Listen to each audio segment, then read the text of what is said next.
What happens when a G7 nation refuses the most powerful man on Earth? Canada just did something that almost no one saw coming.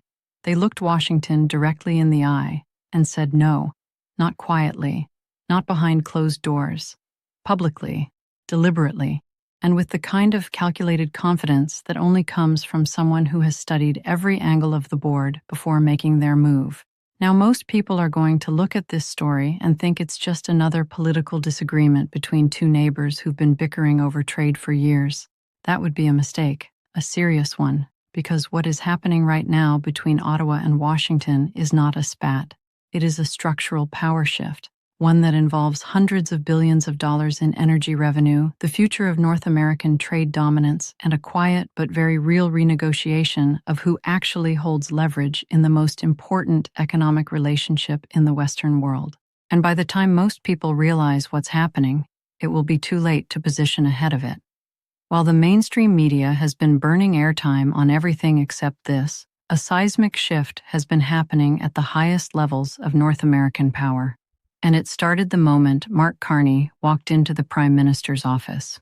Now let's be real for a second. Carney is not a typical politician. This is not a career bureaucrat who stumbled into power through party loyalty and a good smile.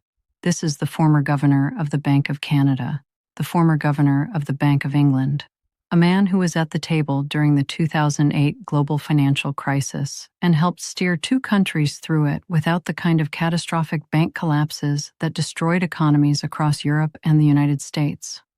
When Carney speaks about financial pressure, he is not reading from a briefing note. He is speaking from a playbook he helped write. And his very first move on the world stage as Canada's new Prime Minister?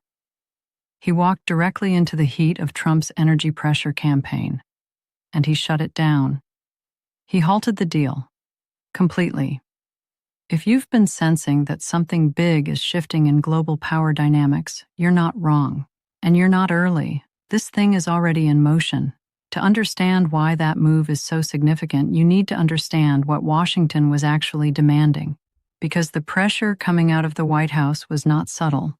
It was a full-court economic press, and it was designed to be felt. Trump had already placed a 25% tariff wall on Canadian imports, one of the most aggressive economic actions taken against a treaty ally in modern history. Think about that for a moment. This isn't how you treat an adversary. This is how you treat a partner you've decided to strong-arm. The message was explicit. Align with Washington on energy, agree to our terms, open your pipelines wider and faster and on our schedule, or the economic pain continues and gets worse.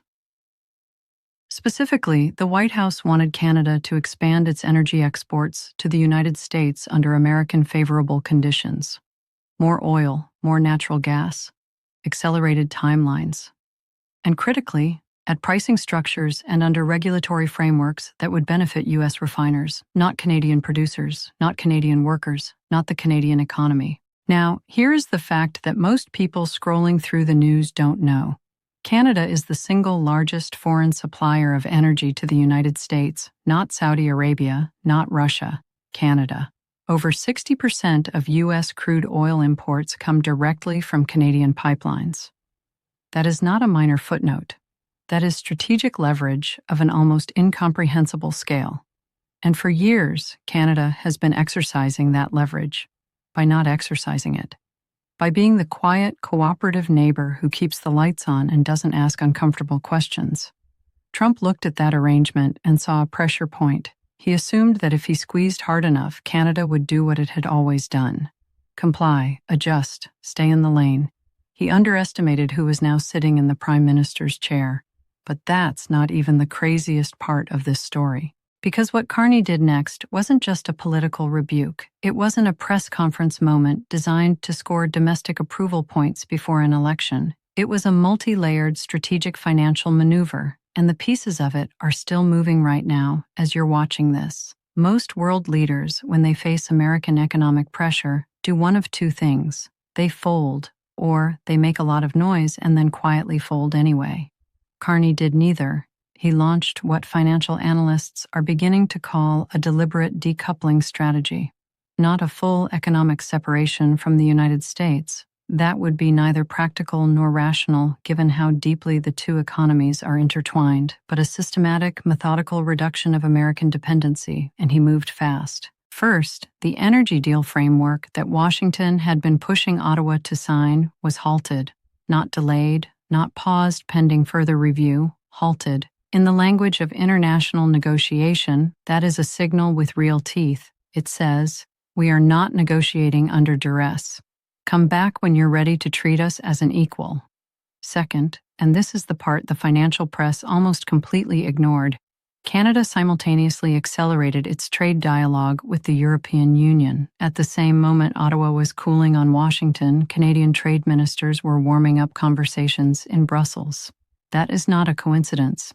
That is choreography. Third, and perhaps most consequentially for long-term energy markets, Canada began making serious moves toward building liquefied natural gas export infrastructure aimed at Asia, Japan, South Korea, markets that are energy-hungry, financially stable, and, critically, not currently subject to NAFTA renegotiation politics.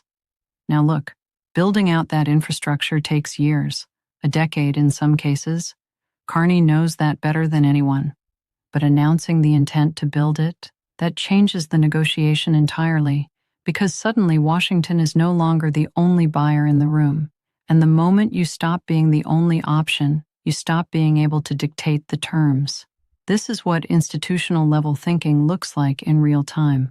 While the cable news cycle was focused on the tariff number and whether Carney looked confident at his first press conference, the actual strategic chessboard was being quietly reorganized. Don't underestimate how deliberate this is. This man managed the Bank of England through Brexit uncertainty. He sat on the board of the Bank for International Settlements. He has spent his entire career understanding how financial leverage is built, sustained, and, when necessary, wielded. He did not stumble into this position. He arrived at exactly this moment with exactly this skill set.